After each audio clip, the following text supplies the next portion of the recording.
Our curious tale of race begins abroad in Latin America. A casta was the term for mixed-race populations in Hispanic America, also known as New Spain. Over the years, as the Spanish colonized indigenous land and enslaved Africans, what was once separate cultures muddled into Creole society. New Orleans today is considered the northernmost Caribbean city with its own classifications as it concerns race. The eventual mixture of free people of color, enslaved Africans, the French, the Spanish, and Native American communities composed a Louisiana Creole society. The term Creole is a specific mixture of blood, but red runs the blood, and red are the tomatoes. Whether you call it red gravy, Creole sauce, or sauce piquant, perhaps the most defining ingredients of Creole food versus Cajun food is the use of the tomato. But hundreds of years before the United States, as the Spanish found their way into Aztec terrain in Central and South America, they unknowingly discovered what would become the world's most popular fruit, with over 60 million tons grown every year. Tomatoes are members of the nightshade family, and everywhere on the plant but the fruit itself is toxic. Tomatoes would become part of the Columbian interchange that would describe the transference of plants, animals, culture, and diseases between West Africa, the Americas, and Europe in the 15th and 16th centuries. Today, in Louisiana, tomatoes can be the most controversial ingredient in the kitchen. Full-blown arguments break out on whether tomatoes have a right to the gumbo pot. It's easy to see the similarities between diasporic communities, especially when you have a plate of smoky jambalaya next to Charleston's red rice, next to Nigerian jollof rice. All of these dishes incorporate tomatoes in the recipe, and all of them have Africa in their DNA. But no matter if you're a believer or not, you can't deny the tomato's position in the story of African cuisine and African American food. Even Louis Armstrong himself had a red beans and rice recipe that included one of the most controversial ingredients on the grocery store shelf, a small can of tomato sauce. Hi everyone, we're so glad you're back with us today, aren't we, Chef Aaron? Yes, it's an awesome time and an awesome day here for this type of weather and the type of stews we're going to make today. We're doing sauces two ways. West African tomato sauce, and then we're going to do Creole sauce, and we want to show the similarities. So we're going to compare and contrast the two, and Chef Aaron is going to make two dishes from that. Chef, tell them what you're making. Well, first I'm going to start with the West African sauce. It's going to be a West African soup, and then I'll also be doing a shrimp Creole, and we're going to compare the two. And she'll do West African ginger shrimp from that tomato sauce and the shrimp Creole from the Creole sauce. So let's get started, everybody. We're going to go ahead and get started here with the oil, and we're going to sweat the onions.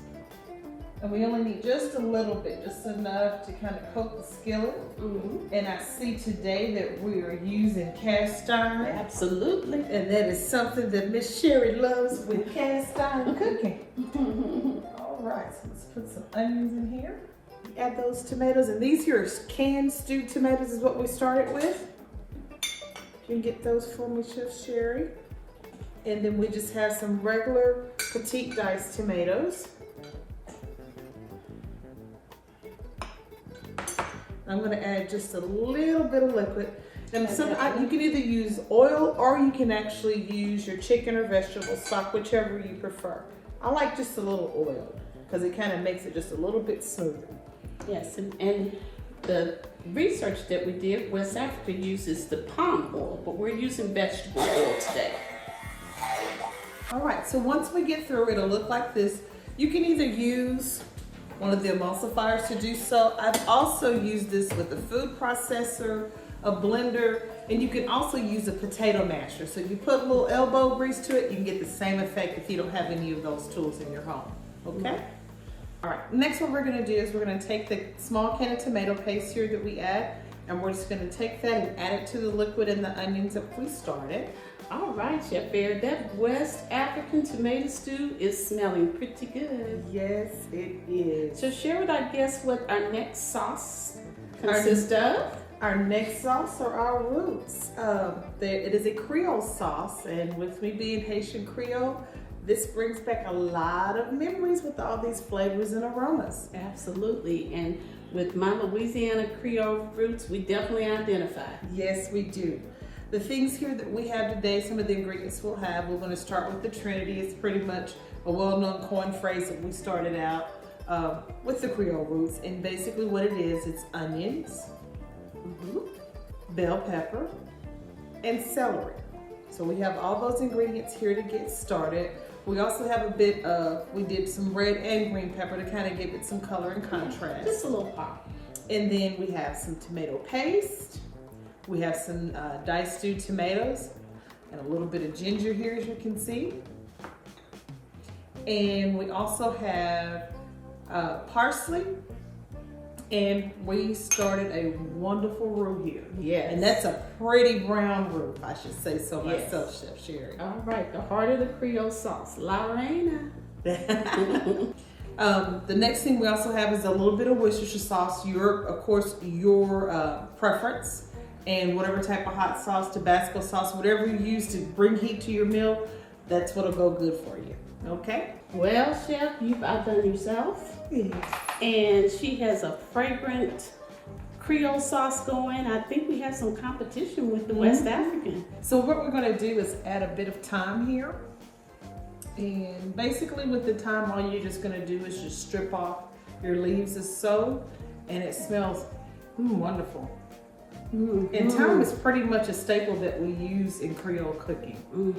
And then the other thing that I have here are some bay leaves. So don't think they're just some leaves that are sitting in there, but just remember before serving, we're going to remove them. Absolutely. So the thing that we're going to do, we're going to go ahead and have this, and this is going to add some really nice aroma. And these are some of my favorites. I put them just about in everything. And that's the thing about West African and Creole cuisine. The aromatics is what gets your appetite stimulated and makes the sauces more robust and flavorful.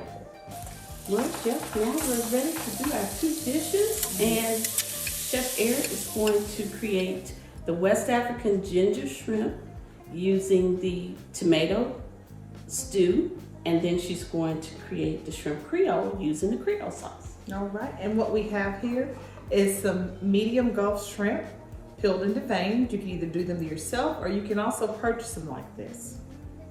And then we're going to have a little bit of the Creole seasoning, what I'm famous for. All right, we have some cooked shrimp here that we just basically use with our Creole seasoning. And for the West African shrimp, we're going to add ginger to the recipe and coconut milk, and it's about 2 cups here. And Chef, tell them about cooking the shrimp. What stage do you need to stop cooking? The stage, what always gets me, and always a good rule of thumb, is see if the shrimp look like a C, like so here, they are cooked. If your shrimp are in a knot like a O, they are overcooked. Well, Chef Eric, we come to the Pierre de Resistance. Yes, we have. It looks so yummy. I can't wait to dig in. So what we have here are our finished dishes. We have on the left, we have the West African ginger shrimp using the tomato stew. And then on the right, we have our shrimp Creole that we use from our traditional Creole sauce. Yes. And they're very similar, don't you think? They're very similar. Only difference I'm seeing is basically just a little bit in color. One's lighter than the other, but they're both full, robust, and full of flavor. Right. And that's something that's traditional to the gifts from our ancestors, that when they were in an area where they didn't have ingredients familiar to them, they made what they did have work. And so you see in the Creole sauce, you see a lot more vegetables, and we use the Trinity there, whereas in the West African ginger sauce, you have your lime, cilantro, and the oil, and the stewed tomatoes, and the coconut milk. So that gives the variation in color. And the Creole sauce has the roux. That's right. And we also have some libations here. Tell us a little bit about the pineapple tea. The pineapple tea is made from whole pineapple, sliced and reduced. And then you add about 2 cups of ginger water, or you can use fresh ginger, and then you let that reduce further and strain it. And it gives you this beautiful amber color pineapple tea. I think there's a little brown sugar in there too, huh? I think it's a 1/4 cup of brown sugar, Chef. You're right. How sweet. So now it's time to add some libations for our ancestors. So I'm just gonna do a jigger for each one of us here. All right, so here's one for you. And this will be one for me.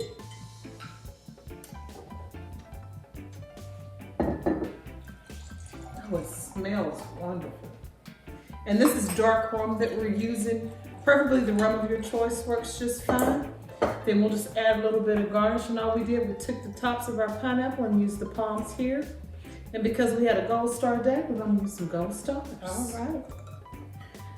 Talk to them about your bumblebees. Well, with my business, I love bumblebees because why? They sustain life. And we're sustaining life today. All right, cheers to that. All right, salute. Thank you guys for tuning in.